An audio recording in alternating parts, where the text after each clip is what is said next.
Hola, muy buenas tardes. Ya estamos por aquí, puntuales. Y bueno, bienvenidos a todos al encuentro online TDAH en la trinchera.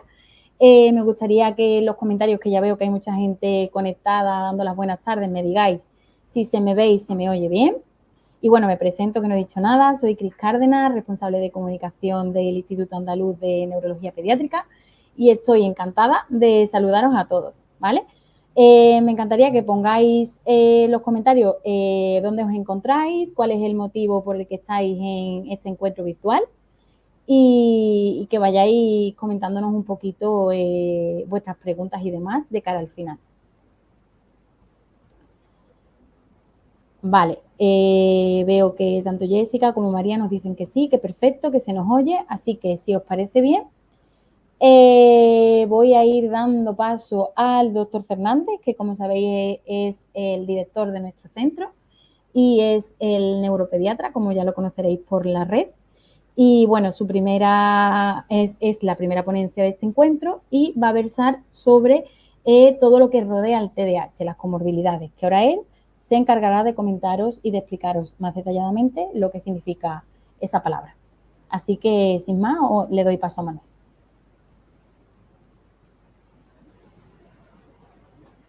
Manuel, necesitamos que actives el audio, por fin.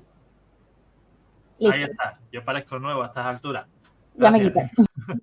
Gracias a todos. Muchas gracias, Kiris, por la presentación. Y como alguien me ha dicho antes que no sabía si me iba a atrever, voy a empezar la presentación poniéndome una naricita de payaso para que veáis que esta ponencia, que es el TDAH desde la trinchera, y donde vamos a hablar de las comorbilidades del TDAH, la vamos a hacer con una perspectiva positiva, con una perspectiva lo más agradable posible, para que todos podáis entender de la mejor forma posible el TDAH en su concepto dimensional y cómo esto incluye otros muchos cuadros, dificultades, trastornos, etcétera, que es lo que se conoce como comorbilidades, ¿vale? Las charlas van a durar alrededor de 15 minutos. Después vamos a tener un turno de preguntas al final para que nos podáis hacer todas las consultas que queráis, también con un límite de unos 15-20 minutos, para que no os aburramos con cosas muy largas. Y precisamente para ir a tiro hecho, tengo una pequeña diapositiva que los que ya me hayáis escuchado en otras ocasiones, pues seguro que conocéis. Si habéis pasado por mi consulta online y demás, seguro que la conocéis. Vale. ¿Por qué digo eso? Porque el TDAH Encarna de Murcia, me alegro de verte por aquí. Nicolás, me dice por aquí, Nicolás, muy guapo. Sí, sí, la nariz está precioso. Vamos, me la dejo. Si hacéis una captura, no me vayáis a hacer muchos memes después por Twitter ni nada, que después se ríe la gente de mí, ¿vale? El TDAH es un trastorno del neurodesarrollo. Punto 1. Punto 2. Los trastornos del neurodesarrollo son diferentes caminos que sigue el proceso de desarrollo neurológico normal cuando se altera. Cualquier trastorno del desarrollo lo que lleva aparejado es una alteración de los diferentes pasos que el proceso de desarrollo lleva a lo largo de la vida, ya sea cualitativo o cuantitativo. Es decir, vamos más lento o las cosas que se hacen no son las adecuadas para la edad que corresponde. Vale. Estos trastornos del neurodesarrollo son diferentes formas de expresarse de esas modificaciones del camino de neurodesarrollo, valga la redundancia, y en función de hacia dónde se nos vaya dirigiendo ese trastorno o ese camino, los síntomas que dará podrán ser de un tipo o de otro.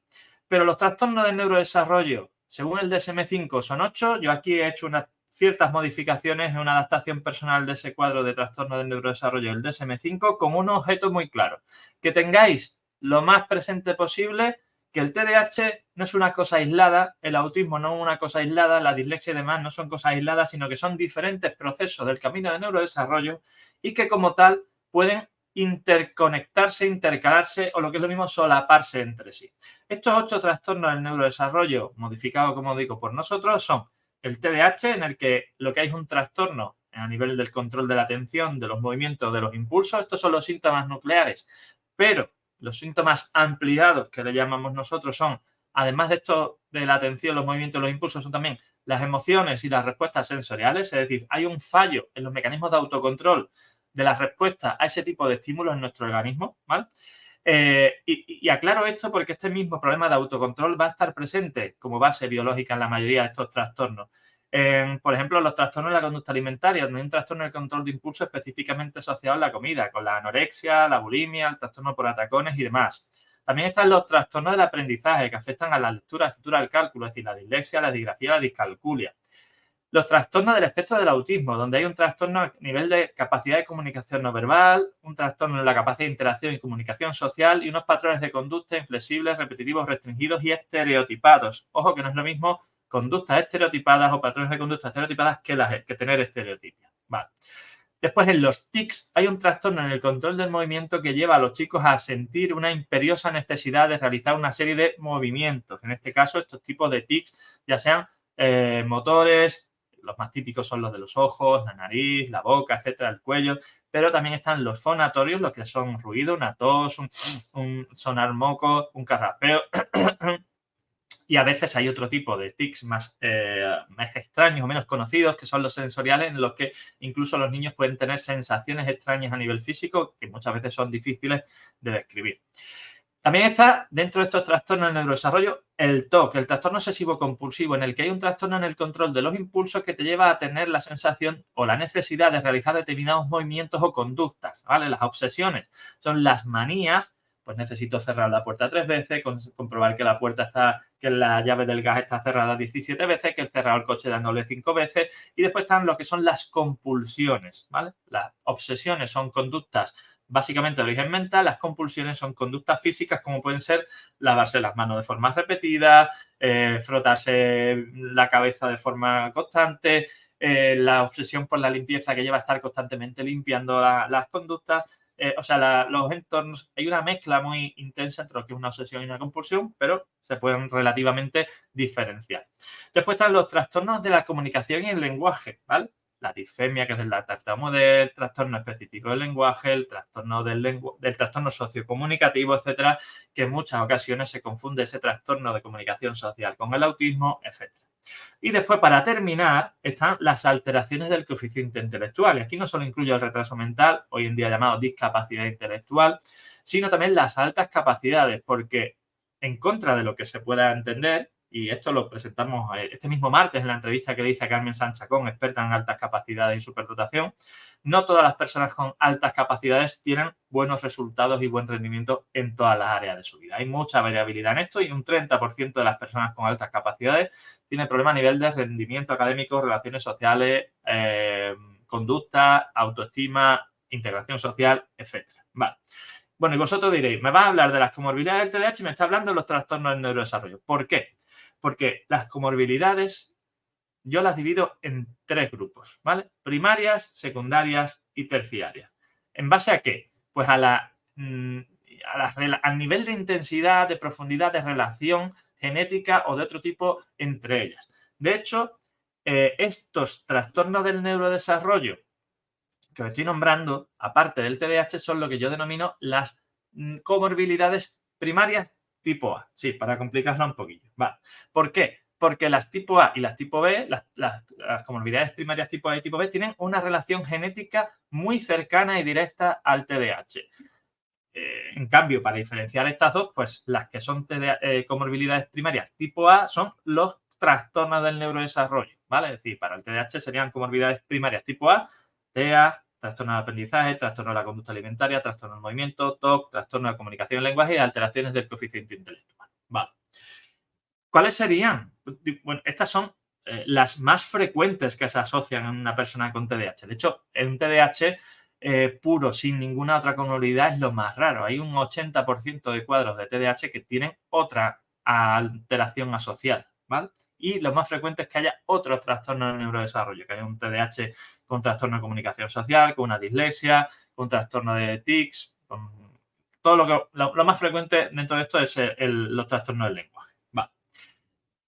Trastornos del desarrollo, TDAH, comorbilidades primarias tipo A, trastornos del neurodesarrollo. ¿Cuáles son las comorbilidades primarias tipo B? Pues todas aquellas que tienen una relación genética y biológica directa y muy cercana al TDAH, pero que no son trastornos del neurodesarrollo. Por ejemplo, los trastornos de conducta. El más frecuente es el trastorno negativista desafiante, ¿vale? Hay hasta un 65% de asociación entre el trastorno negativista desafiante u oposicionista desafiante, que también se denomina, y el TDAH, ¿vale? De hecho, es la asociación no trastorno del neurodesarrollo más frecuente al TDAH. Y de hecho, cuando tenemos un trastorno negativista desafiante, lo más habitual es que haya un TDAH asociado. Vale. Ya hemos visto cuáles son las comorbilidades primarias tipo A y las primarias tipo B, y después iríamos a las comorbilidades secundarias. ¿Cuáles son estas? Aquellas que también sabemos que tienen una asociación estadística muy intensa y muy directa con el TDAH, aunque su asociación genética no está todavía absolutamente confirmada, pero sí hay una base muy biológica en ella. Por ejemplo, aquí no entro en un detalle extenso de todos ellos, ¿vale? Pero os pongo ejemplo para que tengáis idea. Pues los trastornos del sueño, ¿vale? Todos sabemos que en el TDAH la asociación de trastornos del sueño, ya sea insomnio de conciliación, de fragmentación, retardo de fase, etcétera, son muy frecuentes y además afectan bastante a la calidad de vida de estos chicos y sus familias, ¿vale? Bueno, podemos hablar de otros, como por ejemplo la enuresis nocturna, que es también muy frecuente en estos chicos y que igual que en el TDAH, como hemos dicho antes, hay un problema en la manera en la que nuestro organismo responde a los estímulos externos y en cómo nuestro organismo responde a nivel de autocontrol, ¿vale? Pues no solo afecta a esos estímulos externos, sino también a los estímulos internos. Y esa sensación de plenitud de la vejiga, es decir, de cómo se está llenando la vejiga conforme vamos generando la orina, tampoco es correctamente procesada por nuestro cerebro y, por lo tanto, muchos de los chicos que tienen TDAH tienen problemas de control de esfínteres.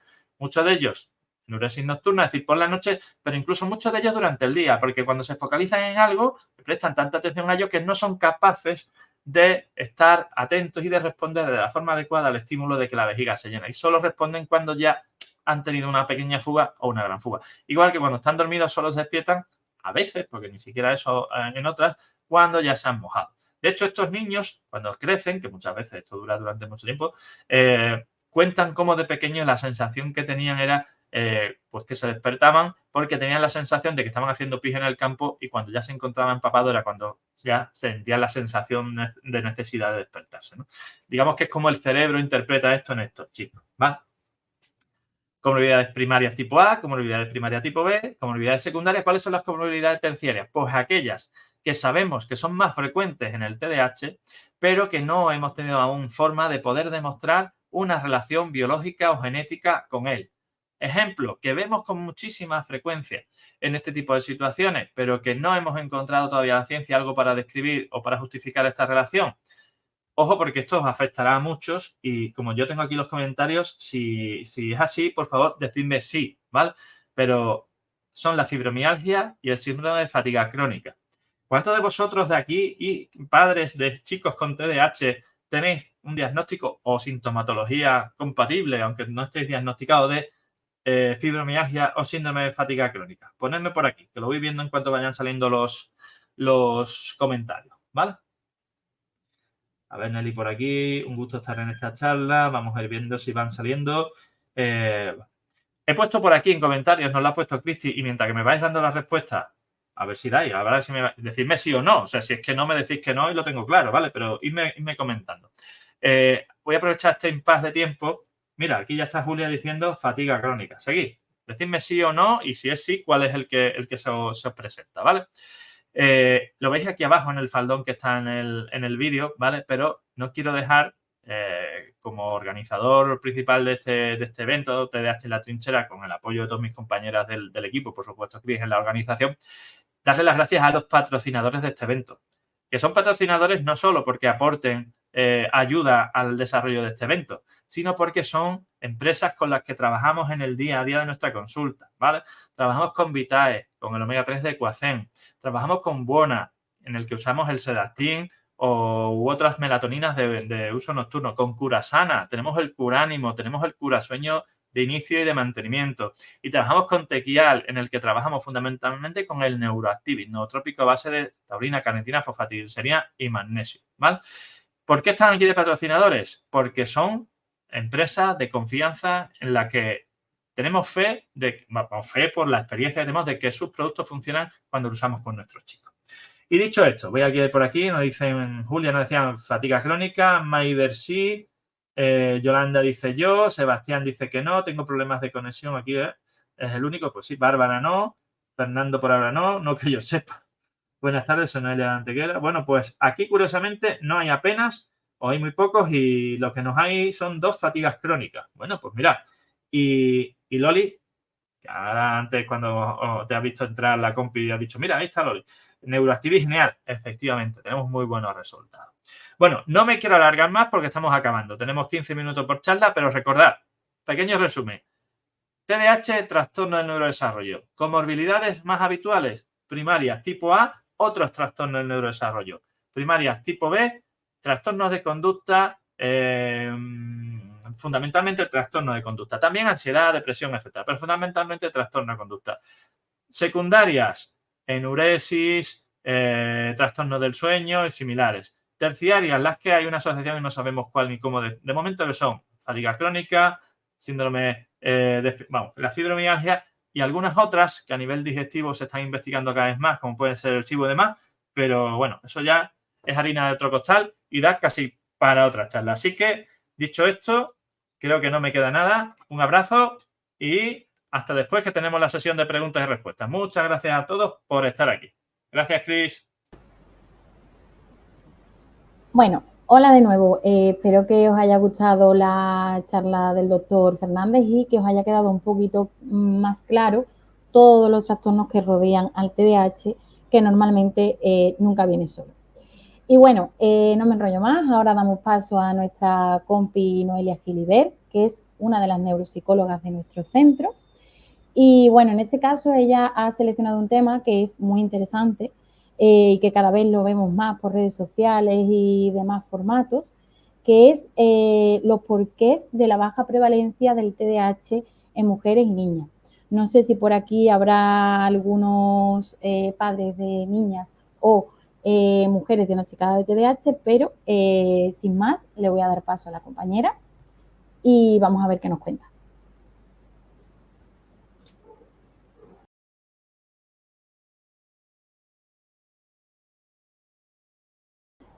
Noelia, no se te escucha, perdón. Activa tu audio. ¿Ahora? Ahora sí. Ahora, disculpa los problemas del directo.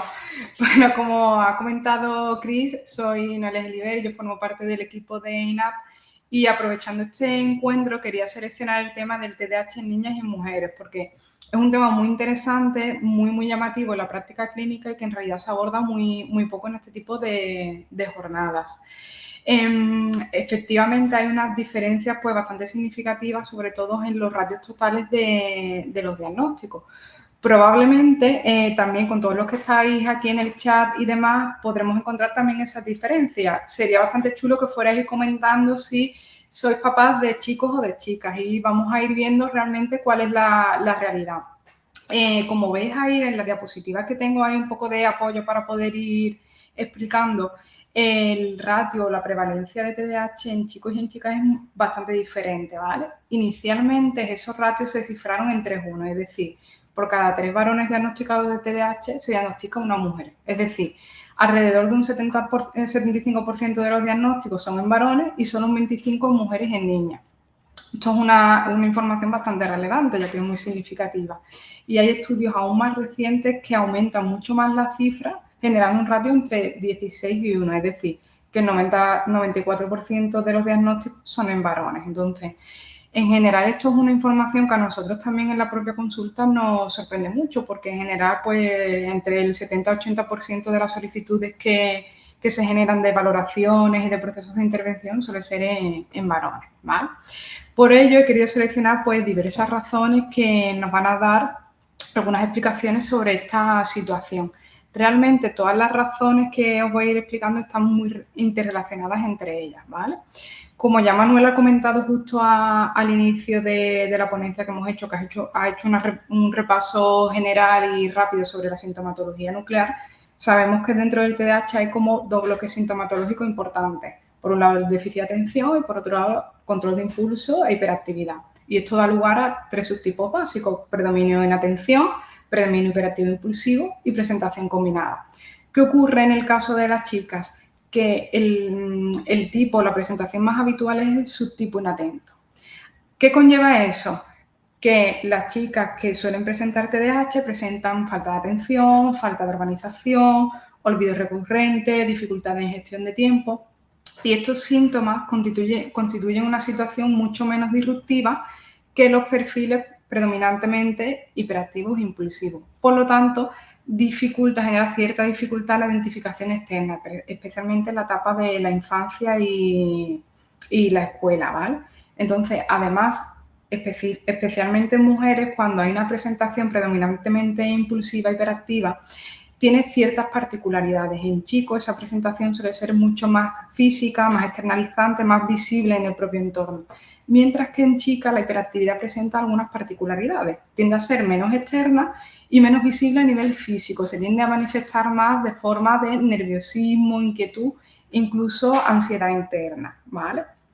Por ello, la diferencia en estos perfiles hace que en chicas con una predominancia de subtipo inatento sean menos detectables en el propio entorno, ya que tiende a ser menos disruptivo. Ya sabemos que los casos que son más disruptivos son los que primero generan esas señales de alarma y, por lo tanto, las derivaciones y los procesos de valoración posterior, ¿vale? Aquí he ido viendo que hay también algunos diagnósticos de chicas, que parece que la cosa está bastante repartida, pero bueno, en general la mayoría son de chicos. Por otro lado, una de las razones más importantes y de las siguientes razones que está muy relacionada con ese perfil internalizante son las comorbilidades, que Manuel también acaba de mencionar. En el caso de las chicas, ¿vale? Las comorbilidades o problemas secundarios al propio TDAH se asocian a ese perfil internalizante y algo de lo más habitual son que presenten trastornos de ansiedad, depresión y en algunos casos trastornos de personalidad. La presencia de este tipo de diagnósticos asociados dificulta la propia identificación del TDAH. ¿Por qué? Porque en general ese perfil tan característico de hiperactividad que genera una inquietud interna suele ser habitualmente confundido con ese tipo de diagnóstico, ¿vale?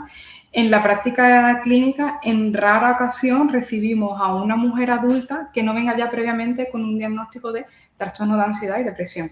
En algunos casos ese TDAH convive con problemas secundarios a un nivel de intensidad importante asociado a trastornos de ansiedad y depresión, pero en otros muchos casos no. Son las características primarias de esa hiperactividad las que se acaban confundiendo con diagnósticos a nivel psiquiátrico, ¿vale? Por tanto, cuando se realizan diagnósticos de este tipo, pues al final ensombrecen y dificultan bastante la propia identificación de un TDAH, ¿no? Que da origen a ese tipo de dificultades. Por otro lado, otra característica muy interesante dentro de estas razones que explican que los diagnósticos finales sean menos numerosos en mujeres y en niñas son los procesos de compensación, ¿vale? En general, los estudios y también la práctica clínica nos acaban mostrando que las mujeres con perfiles de TDAH tienden a desarrollar muy buena capacidad de compensación de sus propias dificultades, especialmente en entornos que son muy estables y controlados. Por lo tanto, son capaces de generar herramientas y estrategias que les ayudan tanto a paliar la propia sintomatología como la intensidad de la misma y por lo tanto pues acaban enmascarando esa gravedad o el impacto que genera en el propio entorno. Este es un proceso que ahora probablemente hayáis leído alguno, lo conozcáis, que es el proceso que se llama de enmascaramiento o masking. Este concepto inicialmente se ha asociado mucho al TEA, al autismo en mujeres, porque tienden mucho también a compensar y enmascarar la propia sintomatología, pero también se ha identificado en el TDAH, ¿vale? Al final, en perfiles de TDAH en mujeres generan esas estrategias y lo que buscan al final es adaptarse a las expectativas sociales, ser capaz de integrarte perfectamente en el entorno y no de una forma diferencial y evitar los posibles estigmas asociados a ese tipo de dificultades.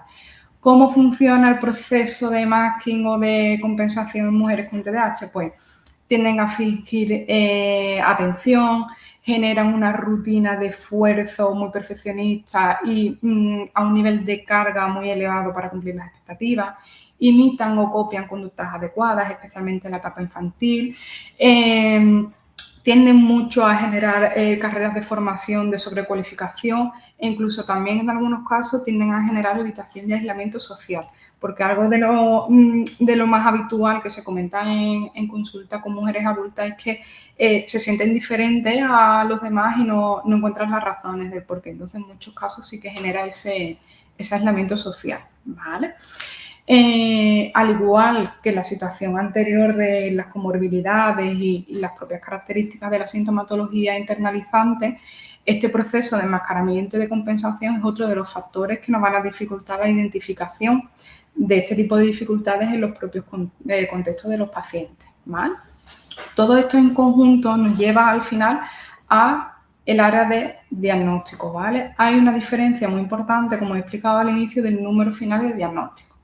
Por un lado, la literatura nos muestra de una forma clara que hay un infradiagnóstico, es decir, que se emite un número menor de diagnósticos en mujeres de los casos que realmente pueden existir en función de la prevalencia, ¿vale? Y esto se debe a varias razones. Por un lado, todo ese perfil internalizante y por otro lado, ¿a qué conlleva eso? A que se producen menos derivaciones de chicas con textos clínicos. Si hay menos identificación en la etapa infantil y en el aula, hay menos derivaciones a especialistas y por tanto al final se generan menos diagnósticos finales, fundamentalmente porque esos perfiles tienden a ser menos disruptivos. Luego, dentro de los procesos que sí se hace una identificación y se acaban derivando a los especialistas, a veces también hay sesgo en el propio proceso clínico. ¿Por qué? Porque en general se valoran a través de estándares generales y no se tienen en cuenta esas particularidades que mujeres y niñas pueden tener dentro de la sintomatología. Entonces, en general, ¿qué ocurre? ¿Cuál es la conclusión de este proceso? Que el proceso final de valoración y diagnóstico se acaba por no emitir porque no reúnen el perfil típico de TDAH, de trastorno por hiperactividad, impulsividad y déficit de atención. Lo más habitual es que ese diagnóstico, esas dificultades se reconduzcan hacia un diagnóstico psiquiátrico, normalmente trastorno ansioso-depresivo, es lo más habitual, ¿vale?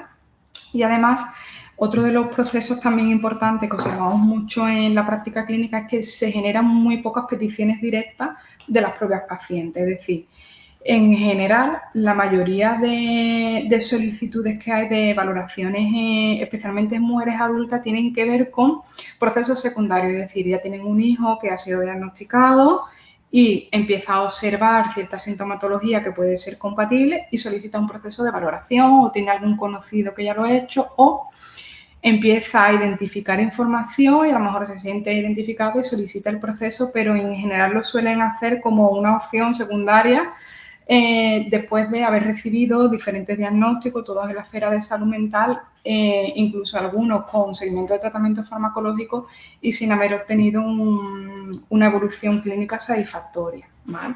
Lo más habitual cuando hablamos de TDAH en mujeres adultas y en niños es que cuando esa persona plantea el diagnóstico en su propio contexto, las respuestas que suelen obtener es un TDAH, pues no lo pareces.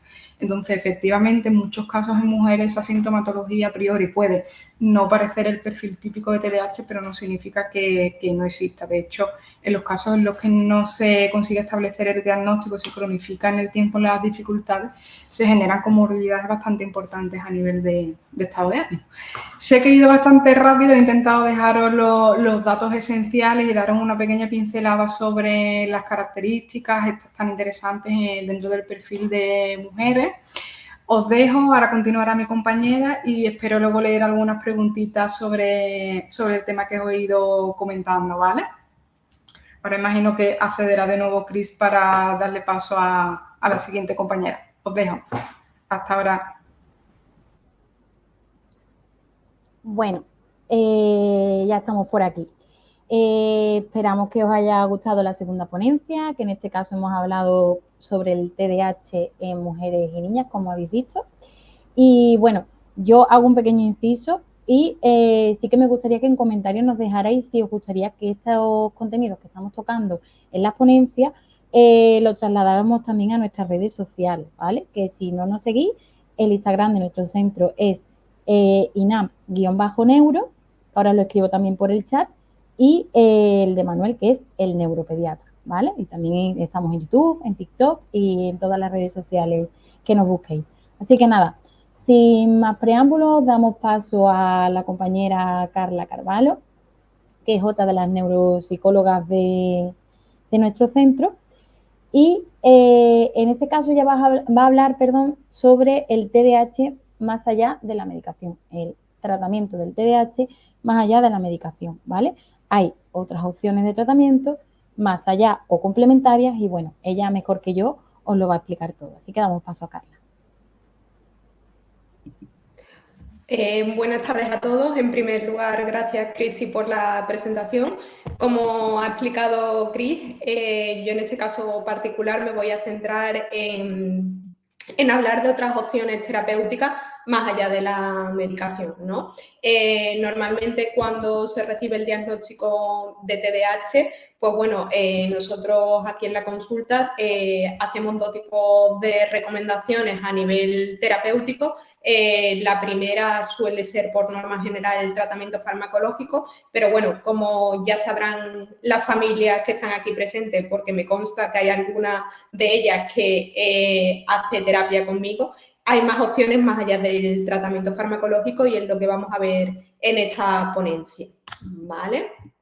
De hecho, yo he preparado una pequeña presentación en la que voy a recoger las preguntas, digamos, esenciales o las preguntas fundamentales que suelen tener las familias a la hora de iniciar el proceso terapéutico y cómo iniciarlo inicialmente, ¿no? Vamos a ver si soy capaz de poner primero las diapositivas para que no os perdáis. Básicamente es un pequeño guión de todo esto, que además si luego lo queréis tener vosotros para leerlo detenidamente y demás, no hay ningún problema porque se lo pasaré a Cris para que a través de correo electrónico junto a la grabación también lo podáis tener. ¿Vale?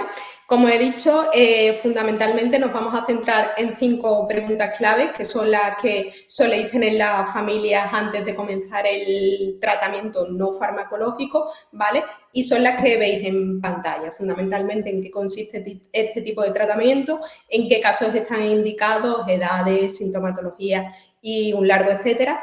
¿Qué áreas se pueden trabajar a través de este tipo de tratamiento? Si todos los niños con TDAH reciben el mismo tratamiento. Y la última y fundamental, que es si funciona este tipo de tratamiento, ¿no? Bueno, cuando hablamos de tratamiento no farmacológico, fundamentalmente hacemos alusión a la estimulación cognitiva, ¿no?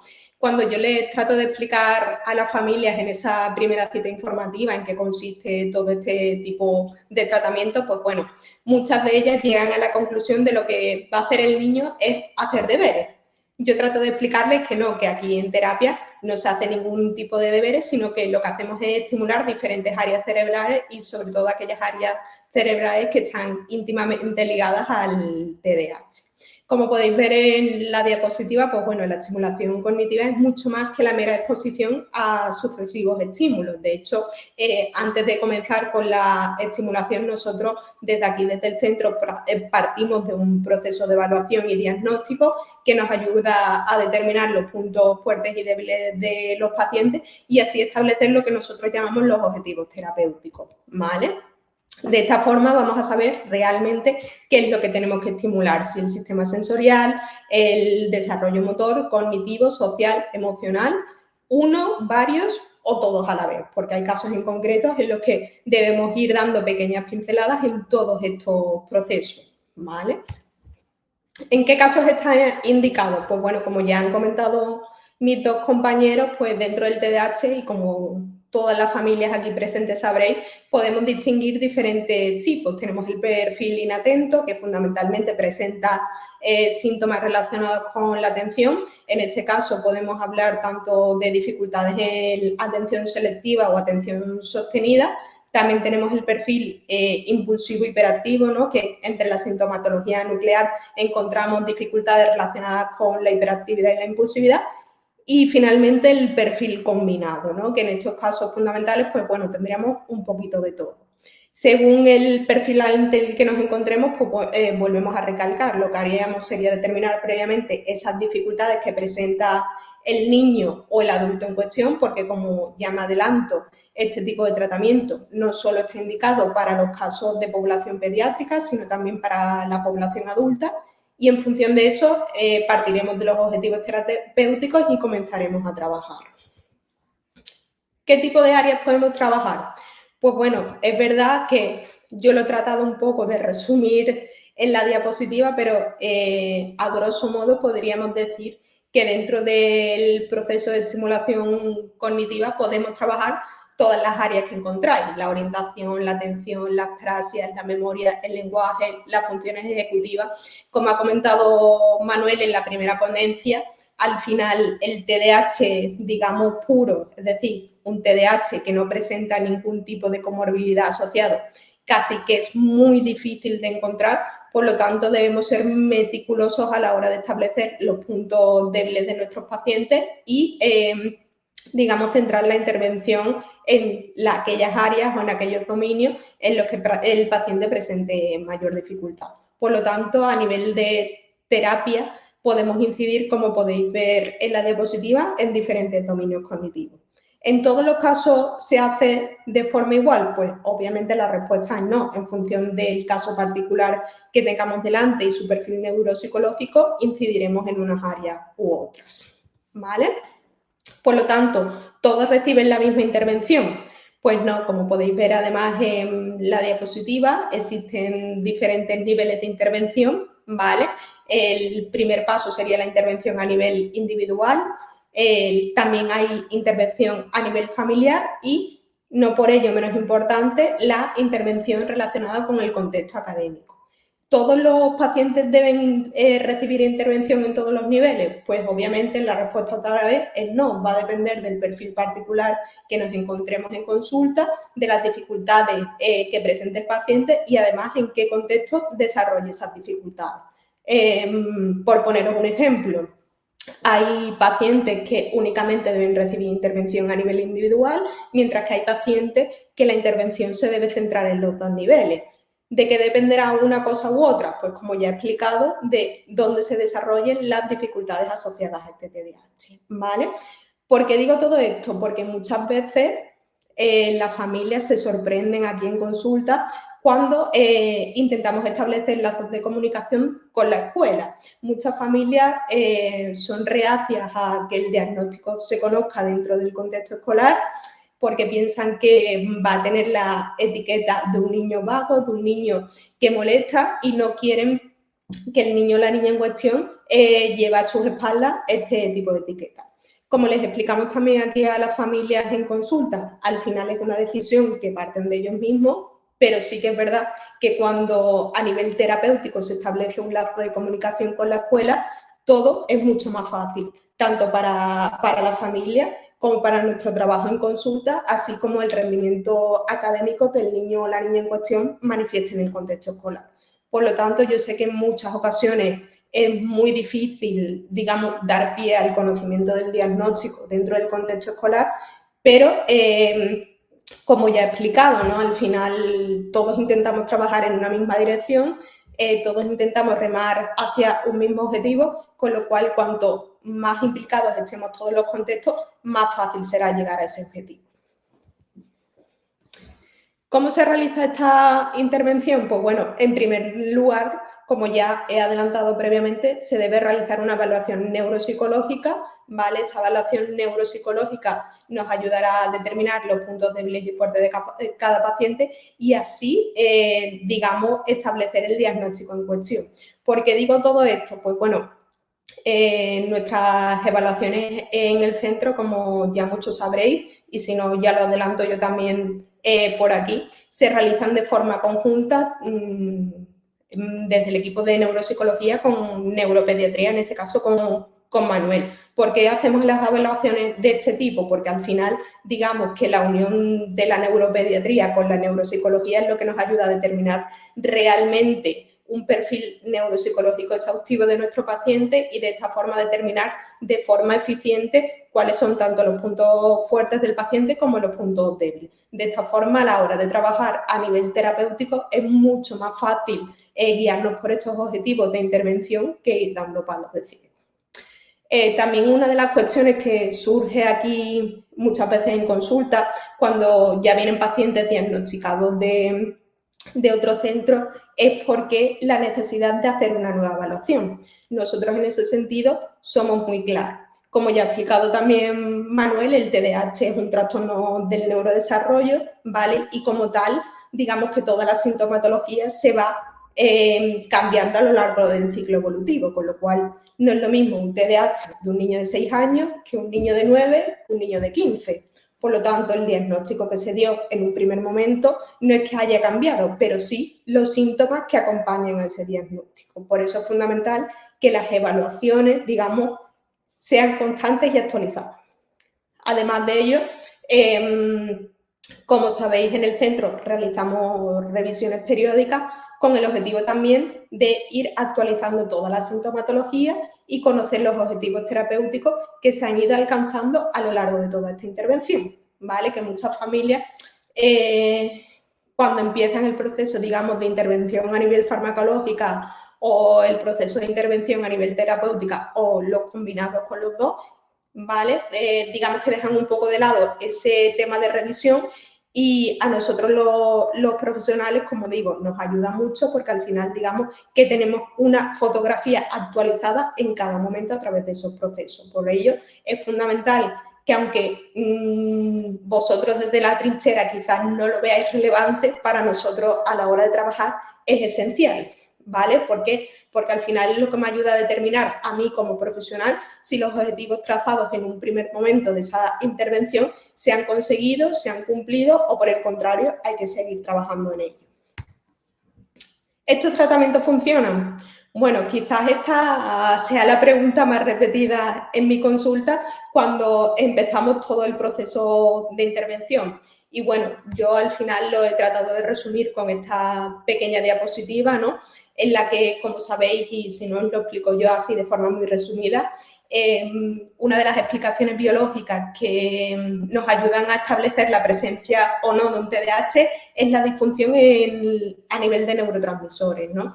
La literatura científica nos ha llevado a la conclusión de que el TDAH, entre otras cuestiones, es fruto de una disfunción a nivel dopaminérgico de la noradrenalina y la serotonina y como consecuencia el ojo humano lo que ve es toda la sintomatología propia del TDAH, es decir, cuando hay una disfunción, por ejemplo, en el neurotransmisor de la dopamina, el ojo humano lo que ve es la sintomatología de tipo inatento o relacionada con la hiperactividad e impulsividad. ¿Qué hace la terapia? Pues la terapia, a través de la estimulación cognitiva, lo que nos ayuda, entre otras cuestiones, es aumentar esa dopamina y, consecuentemente, a que la sintomatología cada vez disminuya más. ¿Desaparece por completo? Pues os tengo que decir que en el 80% de los casos la sintomatología propia de este cuadro, gracias a la intervención terapéutica y en los casos más graves la intervención farmacológica, nos ayuda a disminuir la sintomatología hasta tal punto, como ha dicho mi compañera Noelia, que parece que no tenemos un TDAH delante. Con lo cual, la respuesta de si funciona este tipo de intervenciones es sí. ¿Vale? De hecho, digamos que a nivel cerebral podría tener un efecto prácticamente similar al de la farmacología. Otra de las cuestiones que no la he puesto en esta presentación, pero ahora sí que hablando un poco de ello, sale a colación, es ¿puedo sustituir la medicación por este tipo de intervención? Pues dependerá fundamentalmente de la gravedad de la sintomatología. En los casos más leves de TDAH, nuestra primera recomendación es que el paciente comience con el proceso de intervención terapéutica y en función de la evaluación y la evolución valoraremos, digamos, si hay una buena evolución y nos podemos mantener en este sentido o si por el contrario hay que incluir otro tipo de intervenciones como puede ser la farmacológica. Pero al final, digamos que somos los profesionales, una vez realizada la evaluación del chico o la chica en cuestión, las que determinaremos fundamentalmente las líneas de intervención, ya sea farmacológica, terapéutica o la combinación de ambas. Bueno, yo creo que también he ido un poquito rápido porque no me quiero exceder mucho. Soy, como ya he dicho, sois varias las familias las que habéis trabajado o estáis trabajando conmigo.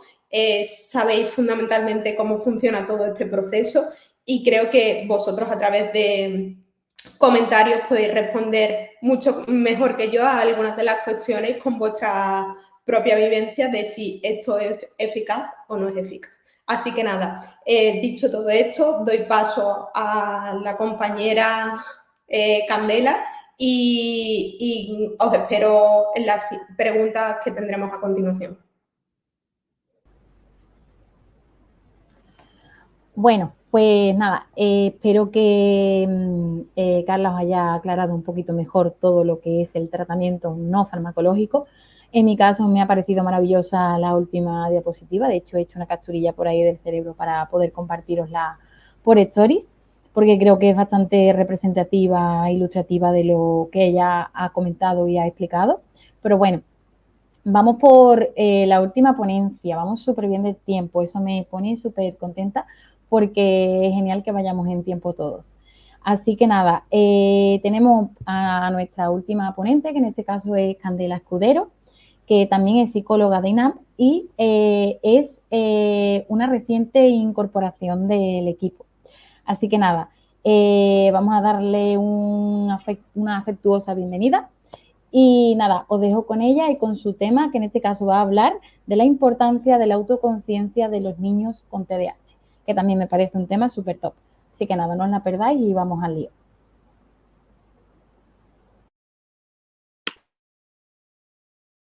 Ahora, bueno, pues como ha dicho mi compañera Cris, voy a hablar de la importancia de la autoconciencia en niños con TDAH, pero antes me gustaría presentarme porque como también ha dicho mi compañera Cris, mi cara es nueva aquí.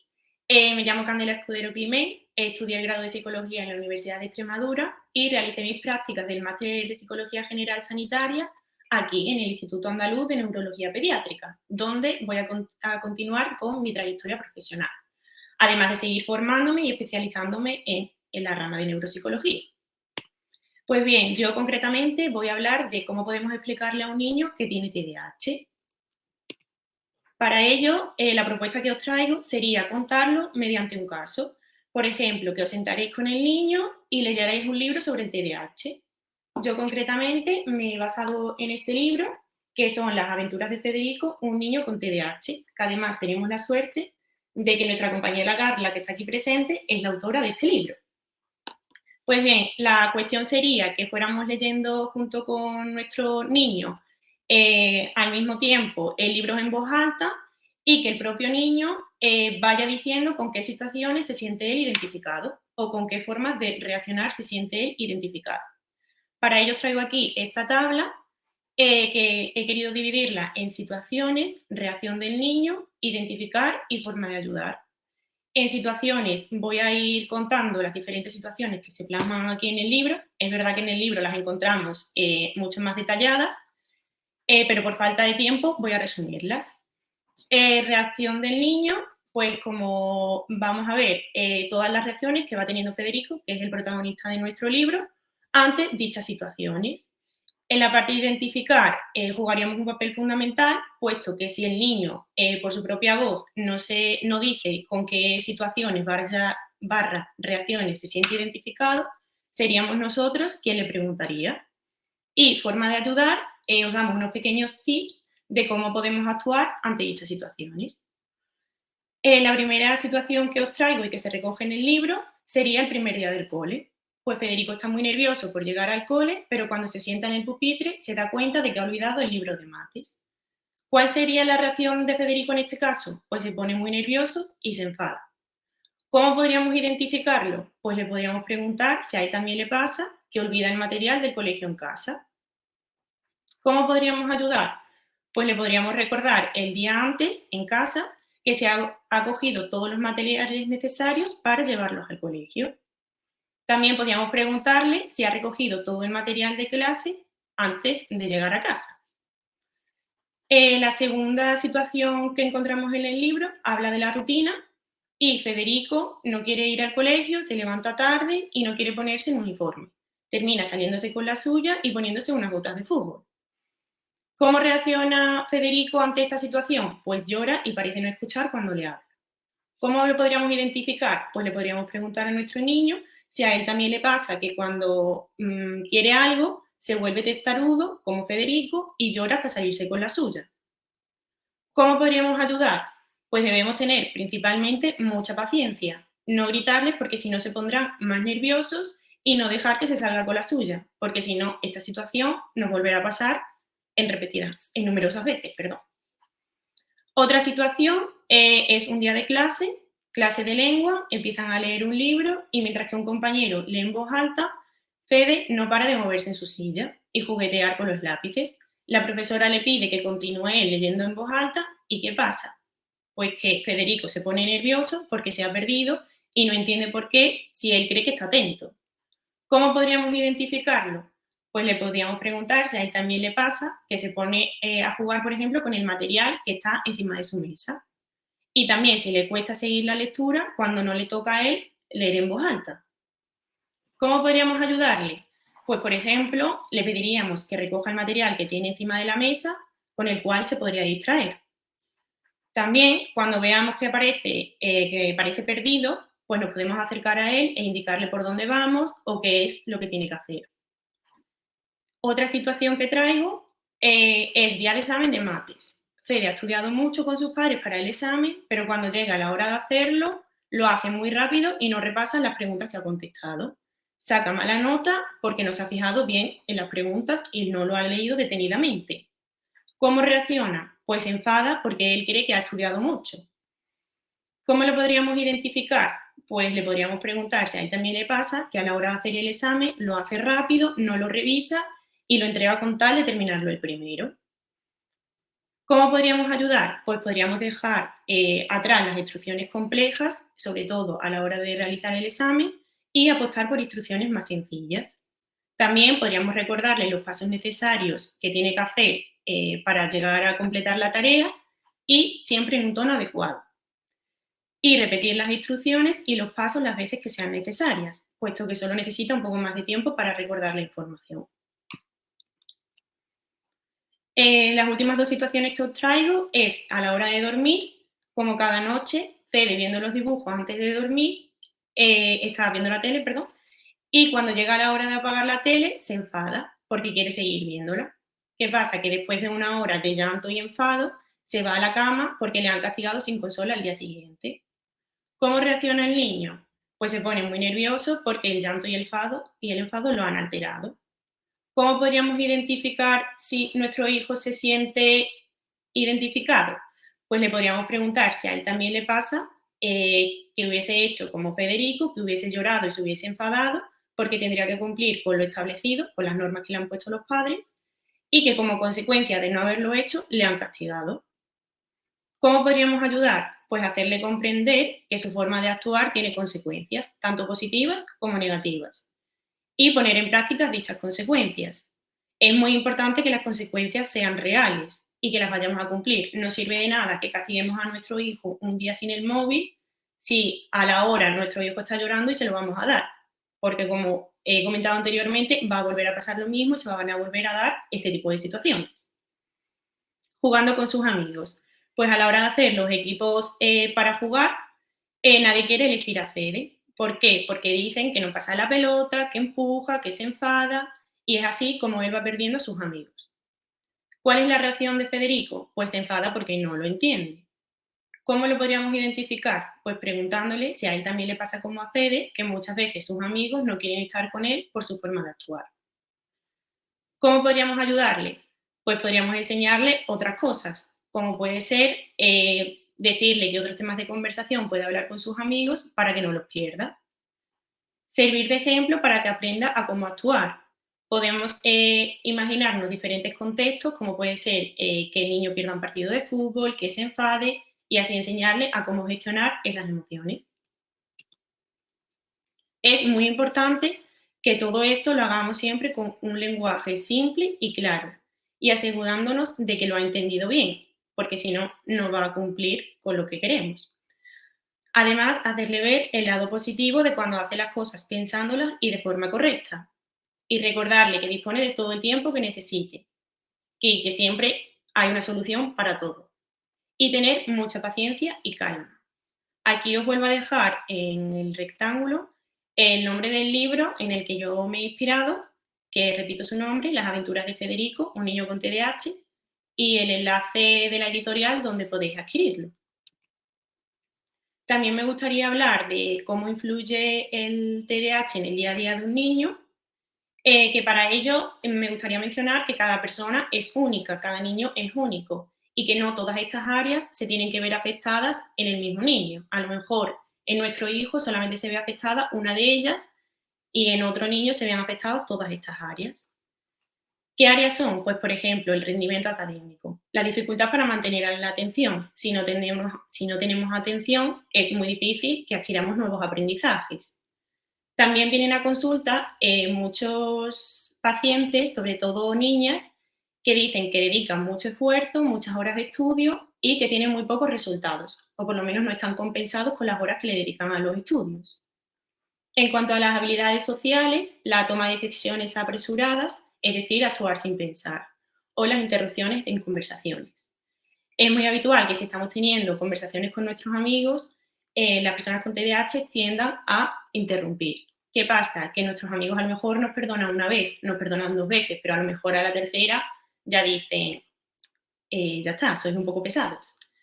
En cuanto a la organización y gestión del tiempo, la desorganización, dificultades para mantener sus pertenencias en orden, pues a lo mejor entramos en la habitación y tienen la habitación de forma caótica, súper descolocada, o a lo mejor llegan de clase y la mochila la dejan un día en la entrada, otro día en la cocina, otro día en el salón. Y también los problemas para cumplir los plazos de entrega. Nos podemos encontrar con casos de que, por ejemplo, tienen que hacer una entrega de un trabajo para el domingo. ¿Qué pasa? Que dicen, bueno, si estamos a jueves, hasta el domingo queda tiempo. ¿Qué pasa? Llega el domingo, estamos a 1 hora de la entrega de trabajo y todavía seguimos sin hacer.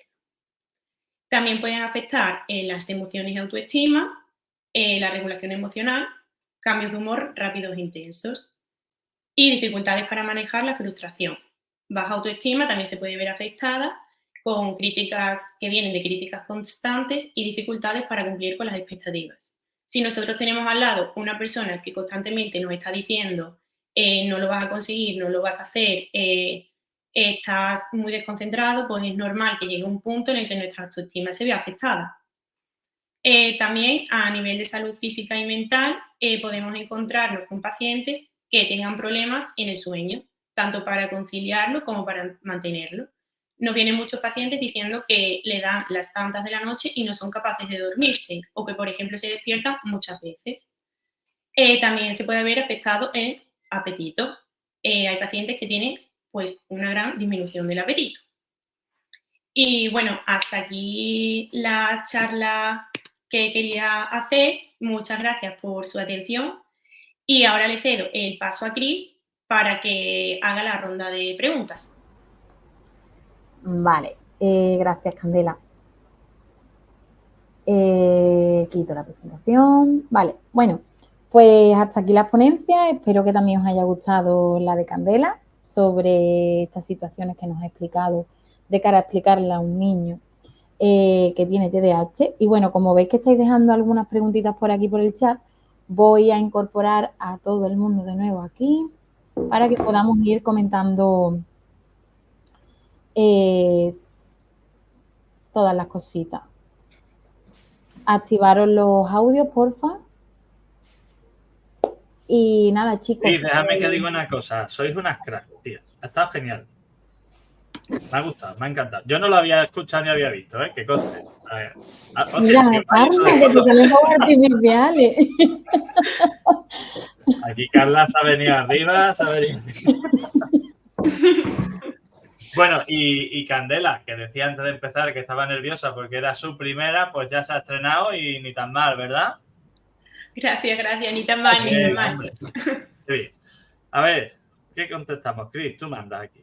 A ver, hay un montón de preguntitas que creo que son bastante interesantes. A ver, por ejemplo, Marta Martín, que además la conocemos, que la hemos entrevistado para el podcast, si no me equivoco, creo que es ella. Pongo por aquí su preguntilla, a ver qué queréis contestar sobre esta pregunta. ¿Es bueno castigarle por la expresión de unos síntomas que son difícilmente controlables por su parte? Yo contesto el último. Vale, pues chicas. ¿Quién contesta primero? Bueno, como nadie habla, voy yo. Venga, empiezo. A ver, evidentemente hay muchos tipos de conductas que pueden ser disruptivas, agresivas o conductas que estén fuera un poco de las normas que se marcan, que evidentemente generen problemas dentro del entorno. Pero evidentemente la técnica del castigo probablemente no sea la más indicada. ¿Por qué? Porque evidentemente son síntomas que por el propio niño son difícilmente controlables. Lo que siempre recomendamos es que dentro del entorno donde está el niño, previamente a las situaciones en las que se generan este tipo de conductas complicadas, sea un ambiente que sea muy predecible, que los límites y las normas estén claras y que el propio niño tenga muy clara qué conductas son las esperables, son las positivas y cuáles no. Y en el caso que se den conductas de este tipo negativas, una de las técnicas que mejor funciona a nivel de modificación de conducta no es tanto el castigar o penalizar por una conducta negativa, sino generar un refuerzo muy positivo a conductas que sí estén dentro de las normas, ¿vale? Esto es un poco así de información sintetizada de cómo poder manejarlo. Espero que os haya servido. Mira, yo aquí os diría varias cosas. Por ir por parte. Primero, en el TDAH el problema fundamental es el autocontrol. Evidentemente puede fallarle el control de la atención, los movimientos, los impulsos, las emociones. Si le fallan los impulsos tendrá dificultades conductuales y muchas de esas dificultades conductuales pueden ser disruptivas y generar conductas complicadas. Vale. Por un lado, es la responsabilidad nuestra como profesionales a nivel farmacológico y terapéutico conseguir que estas situaciones sean las mínimas posibles, porque evidentemente si eso se mantiene en el día a día es que los resultados terapéuticos no están siendo los adecuados y en eso también tenemos nuestra responsabilidad. ¿Por qué? Porque nosotros tenemos que conseguir que sean las mínimas posibles para que al niño no estemos constantemente corrigiéndole, castigándole o diciéndole que no hace las cosas correctas. Dicho esto, lo que no podemos dejar es que las cosas no tengan consecuencias. Es decir, una cosa es que un niño le conteste mal o haga un gesto X y otra cosa es que la respuesta sea tirar, dar golpes, gritar o pegar, ¿vale? Entonces, tenemos que minimizarla por nuestra cuenta como profesionales. Tenemos que explicarle a las familias cómo minimizar esas cosas porque hay cosas, o sea, hay situaciones y conductas que son predecibles y evitables, fácilmente evitables. Y después, ¿qué hacer en caso de que se dé una situación de ese tipo? Evidentemente, no podemos dejar pasarlo todo, pero realmente la mayoría de estos niños son conscientes cuando meten la pata de que la han metido. Entonces, hay que ser muy comprensivo, hay que no tomárselo a lo personal, lo más difícil de todo es no perder la calma y hacerle ver al chico que una situación de control perdida es entendida, pero que eso no significa que eso no vaya a tener consecuencias. Hay que devolverle la mayor tranquilidad posible porque cuando un chico mete la pata con algo gordo, con una conducta, etcétera, evidentemente, como digo, no se le puede dejar pasar, pero tiene que ser una manera de responder de forma razonada y razonable, por muy complicado que nos resulte. Somos los adultos y si un chico tiene problemas de autocontrol, la respuesta cuando tiene una metedura de pata es gritarle, insultarle, enfadarte o castigarle, al final la sensación del chico es meto la pata, me complico, me siento mal y encima me cae la bronca. Sé que es una situación ahí compleja, pero hay que manejarlo con una mano izquierda que es muy complicada, sobre todo cuando además puede haber padres o madres que también tengan TDAH y eso le lleve a los demonios nocturnos y por las tardes, que cuando estas cosas suelen ponerse más complicadas, pero hay que intentar gestionarlo así.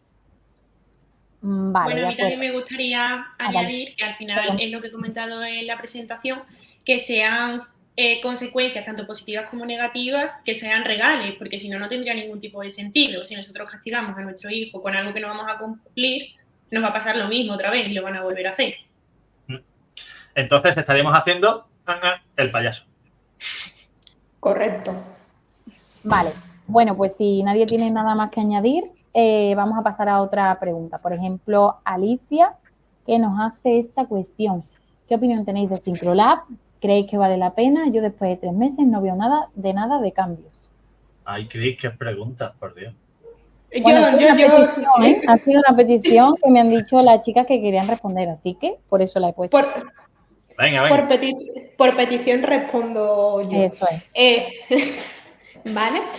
Bueno, en relación a esta pregunta, es verdad que en la actualidad existen muchas plataformas que nos ayudan a trabajar diferentes funciones cognitivas. Una de ellas es Syncrolab. Nosotros desde aquí, desde el centro, trabajamos con otro tipo de plataformas, pero como le explicamos a las familias, ¿no? Cuando planteamos... Di el nombre, Carla, no te preocupes, dilo. ¿Con qué trabajamos nosotros ahora? Nosotros trabajamos con Neuronap, ¿vale? Y también trabajamos esto no es en por la hacerle parte... publicidad, es por informar de las herramientas que usamos. De hecho, antes usábamos Syncrolab. O sea que... Sí, y de hecho decidimos el cambio de la plataforma de Syncrolab a Neuronap y voy a explicar básicamente las razones que nos llevaron a este cambio. La primera y fundamental es que la plataforma de Neuronap, que es la que utilizamos en la actualidad, nos permite realizar un tratamiento mucho más individualizado, ¿vale? Porque la mayoría de las plataformas actualmente encaminadas a trabajar a nivel cognitivo te venden un paquete, digamos, de juegos para trabajar con niños con TDAH, pero al final, digamos que es un paquete generalista. Como he explicado yo en mi presentación, al final, digamos que cuando planteamos la línea de intervención tenemos que ser primero conscientes de las verdaderas dificultades que presenta el paciente. No todos los TDAH son iguales, por lo tanto, paquetes de este tipo generalistas no van a servir. ¿Por qué? Porque fundamentalmente nos tenemos que centrar en las verdaderas dificultades y nosotros como terapeutas, insisto en esto, en nosotros como terapeutas, guiar todo el proceso. No nos podemos sentar al niño delante de un ordenador que haga sus 15 o 20 minutos que correspondan según la plataforma que estés utilizando y que no haya un terapeuta detrás de toda esta intervención. Por eso, perdona que me interrumpa, perdona. Por eso estas herramientas tienen su versión para familias, pero es absurdo que la tengáis y que la hagáis si no hay un terapeuta detrás. Y esto no es porque tengamos el interés en que nos paguéis, no, es que lo puedes usar como un juego, pero no es la finalidad. Tenemos que entrenar y mejorar o potenciar los puntos fuertes, trabajar los puntos débiles, y eso requiere un proceso, un seguimiento y un análisis muy especializado. Entonces, sí, tú te puedes sacar una cuenta de esto, la familia, tienes a tu hijo haciendo actividades entretenidas y tal, pero eso no es terapia, eso es un juego que por lo menos no es perjudicial, pero no es una terapia.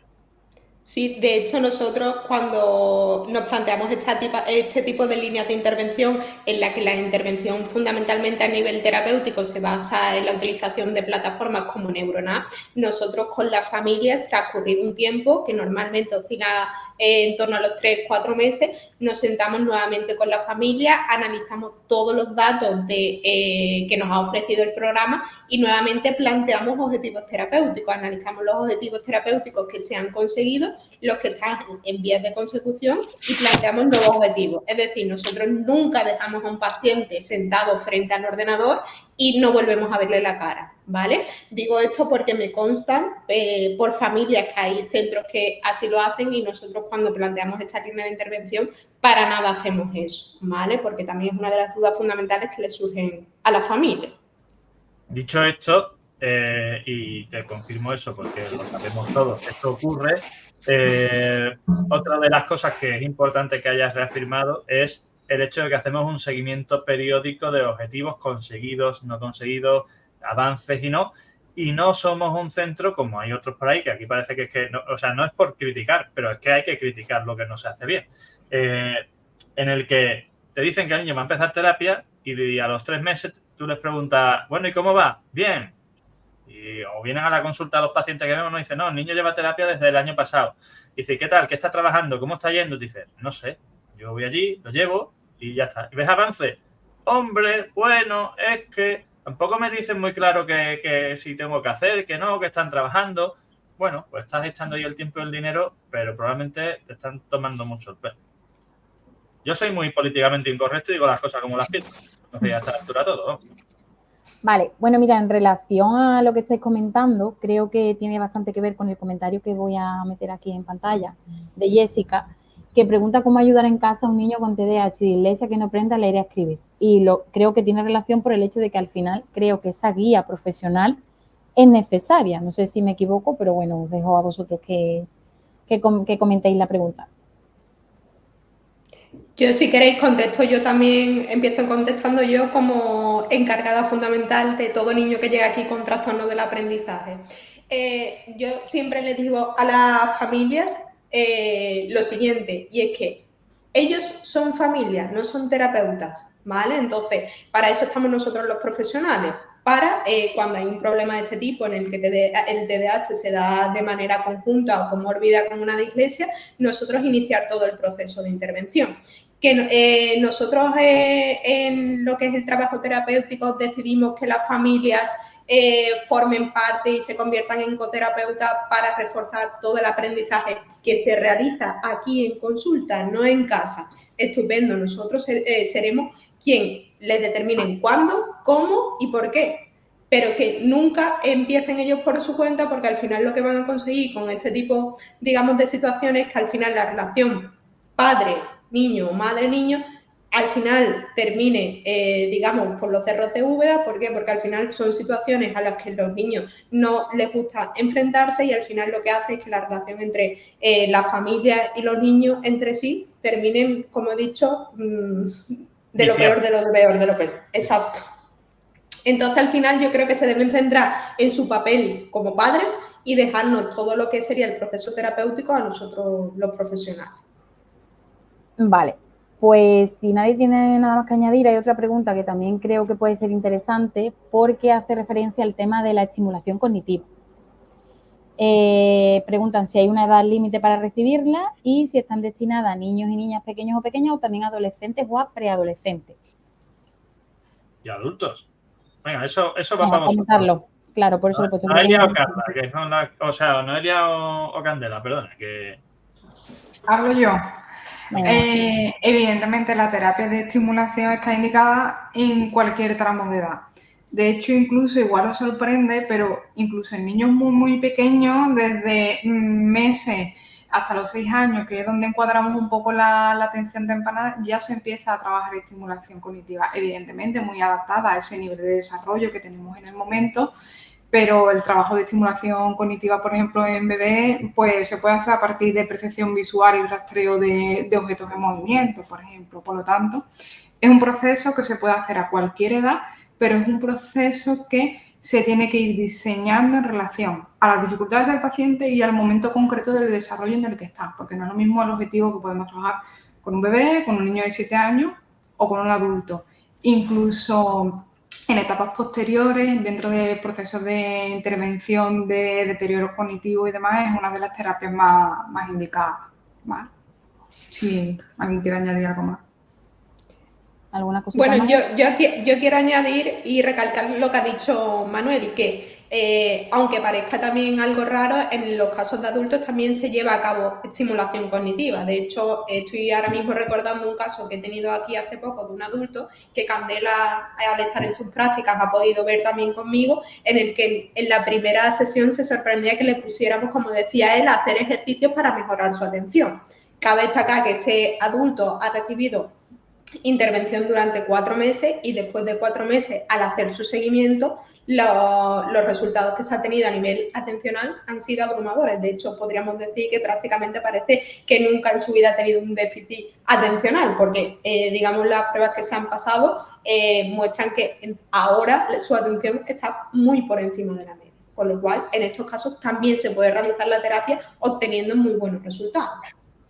Sí, a mí también me gustaría señalar, con respecto a lo que comentaba Carla, que yo es verdad que cuando empecé mis prácticas decía, a un adulto le vamos a poner cierto tipo de actividades y me di cuenta que no es tanto la edad, sino la capacidad que tiene para hacer eso.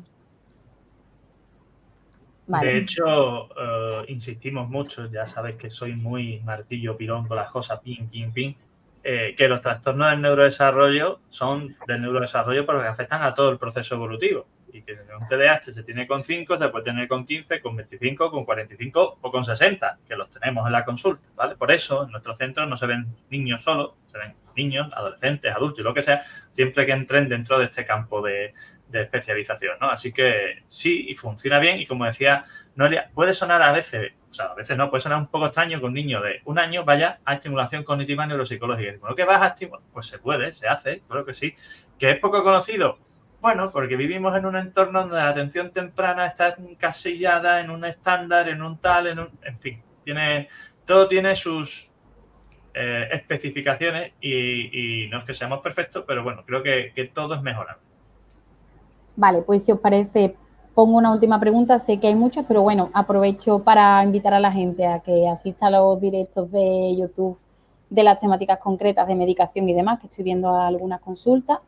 Y pongo esta porque creo que también es interesante comentar un poco ese mix entre tratamiento farmacológico y no farmacológico, ¿no?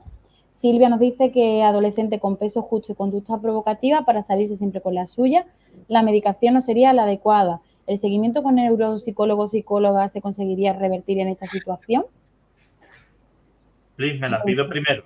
Mi pregunta es ¿por qué se asume que la medicación no sería adecuada? Depende qué medicación y cómo. O sea, tenemos que ver si estamos hablando de un TDAH o de un trastorno negativista desafiante, ¿o qué?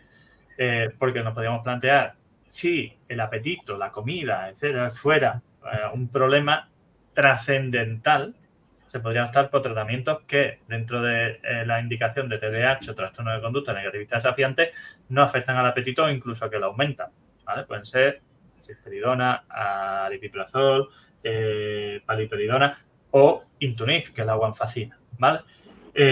Y después, yo he tenido en consulta, y no es la única, chicas, porque normalmente es un perfil femenino, con una anorexia y un TDAH. ¿Qué tratamiento? Perdona, Manuel, es que ha especificado, Silvia pone que tiene bajo peso con posible TCA. Vale, voy. Pues a eso, un trastorno de la conducta alimentaria. Chica con un TDAH y un trastorno de la conducta alimentaria, anorexia. Bueno, cuando yo empecé a ver a esa chica, no teníamos nada más que fármacos estimulantes. Y como mucho, el estratera como alternativa. ¿Qué tratamiento tuvo esta chica? Pues estuvo tomando durante una larga temporada metilfenidato, en ese caso era Equasin, combinado con estratera, con dosis muy ajustadas, porque el peso y la alimentación evidentemente era un problema. Tenía su seguimiento endocrino, había muchas cosas. Se puede usar estimulantes del apetito, orexígenos, complementos como dietas proteicas hipercalóricas como Pediasure, etcétera. Otro tema ya es también las conductas purgativas, etcétera, restrictivas de las niñas o niños con esta situación. Pero sí que se podía usar el tratamiento, había que ver cuál es el adecuado para ella en esas circunstancias, pero si lo que más están refiriendo es que el problema es la impulsividad, sí que hay tratamientos específicos para eso que nos pueden mejorar esa sintomatología y que no le afectan al apetito o que se lo pueden mejorar. Y, por supuesto, van a decir las compañeras, ya os lo reafirmo, que sí, que la terapia neuropsicológica es efectiva y puede ayudar mucho, pero ellos van a decir que cómo y de qué manera. Bueno, hablo yo creo que he pisado a alguien, creo, hablando, ¿no? ¿A Cris? No, he dicho que adelante, solo. Creo que justo esa pregunta en concreto justifica de una forma muy clara la forma que tenemos de trabajar, que es multidisciplinar. Esas situaciones que se plantean en ese sentido, al final, ¿qué nos va indicando? Que probablemente hace falta un abordaje, como bien decía Manuel, farmacológico muy ajustado y probablemente también un abordaje a nivel conductual y neuropsicológico. Y sobre todo creo que aquí lo fundamental en esa pregunta es que en casos así tan determinados lo fundamental es el seguimiento profesional y el trabajo diario con el paciente, porque se nos da en muchas ocasiones pacientes o familias con situaciones muy complejas, muy desajustadas, que realmente se podían haber evitado mucho antes si hubieran tenido un seguimiento muy personalizado. Y evidentemente a veces las situaciones son muy complicadas, requieren estrategias muy cambiantes, requieren muchas estrategias por parte del profesional, pero se puede conseguir y creo que esa es una de las razones por las que el centro general funciona así, con atención psicológica, atención neuropsicológica y la parte de atención médica que realiza Manuel. Noelia, permíteme eso que has especificado y que atención cercana, directa, continuada, no sé qué palabras has usado para ello, pero esto me sirve para explicar por qué hacemos cosas como las hacemos, por qué usamos herramientas que usamos, etcétera, y por qué, por ejemplo, yo tengo el sistema de telemedicina y mensajería a través de OpenSalud, en este caso, que es la herramienta que usamos, para tener contacto diario si hace falta, que de hecho, mientras que estaba aquí esperando vuestras exponencias y más, estaba respondiendo a las preguntas, a las consultas y demás de las familias de la plataforma, y digo, diario, si hace falta, porque yo cuando a un paciente le pongo un tratamiento, lo que le digo es que a los 3-4 días me diga cómo ha funcionado. Y hacemos un seguimiento que si hace falta que sea cada 4 o 5 días indefinidamente, entre comillas indefinidamente, es decir, al final cuando conseguimos estabilizar las cosas eso se alarga, ¿vale? Pero yo me comunico con los pacientes casi cada 2-3 días. A veces, bueno, ya tenemos pacientes de larga evolución que son más espaciados y demás, pero yo tengo ahora mismo más o menos 200 y pico pacientes a los que todos los días me siento y le dedico entre 1 y 2 horas a responder todas sus preguntas. Las dudas, ajustar una dosis, subirle un tratamiento, uno que le ha sentado mal, uno que le ha hecho no sé qué. Eso es el trabajo intenso que a nivel profesional hacemos y que a veces las familias no acaban de entender porque no están acostumbradas a que se haga de esa forma. Pero yo siempre digo a las familias y a los chicos también cuando son mayorcitos una frase que es: cuanto mejor sepa yo cómo van las cosas en el día a día, mejor será mi cabeza, que a veces funciona casi en automático, de ajustar tratamiento, medicación, dosis, horario, etcétera, o indicación terapéutica de la psicología, etcétera, de la mejor forma posible. Hasta el punto de que, entre comillas, me tiro el pegote que digo, mira, si yo viviera con todos mis pacientes 24 horas al día estarían todos perfectos. Hombre, no tanto, pero si yo pudiera ver en el día a día esas cosas que me cuentan los padres de cómo se comporta el niño, entendiera exactamente por qué ha respondido de esa forma, a esa expresión, pues podría dar respuesta a todo eso. Pero evidentemente eso no se puede hacer viendo al paciente una vez cada 3 meses, cada 4. Oye, que sí, hay casos que son sencillos, funcionan bien, pero hay muchos casos en los que a los pacientes hay que estar cada 4 días diciendo, este tratamiento no ha funcionado, pues súbele la dosis. O ahora cámbiale el Elvansa a mediodía también para ponerle, añádele la risperidona no sé qué, la melatonina para por la noche, porque son casos muy complicados. O sea que a eso es a lo que nos referimos con seguimiento, compromiso, que me habéis escuchado mucho decirlo, ¿no? Porque nuestros programas en general duran un periodo de 3 meses, porque si no tenemos un periodo razonable, no te gastes el dinero porque no tiene sentido aparecer de igo a breva y de forma esporádica. Es decir, nosotros nos comprometemos con el resultado y con el trabajo para que las cosas funcionen bien, pero para eso todos tenemos que poner de nuestra parte. Pues si no queréis añadir nada más, se van a quedar algunas preguntas sin contestar, pero bueno, no nos da el tiempo para más. Agradeceros a todos la participación, espero que a todos los inscritos les haya parecido interesante. Agradecer una vez más a nuestros patrocinadores, que como veis en el faldón que aparece en pantalla han sido Tequial, Curasana, Buona y Vitae. Y nada, un placer estar con vosotros y espero que lo repitamos pronto si os apetece. Un abrazo a todos y muchas gracias. Gracias, compis.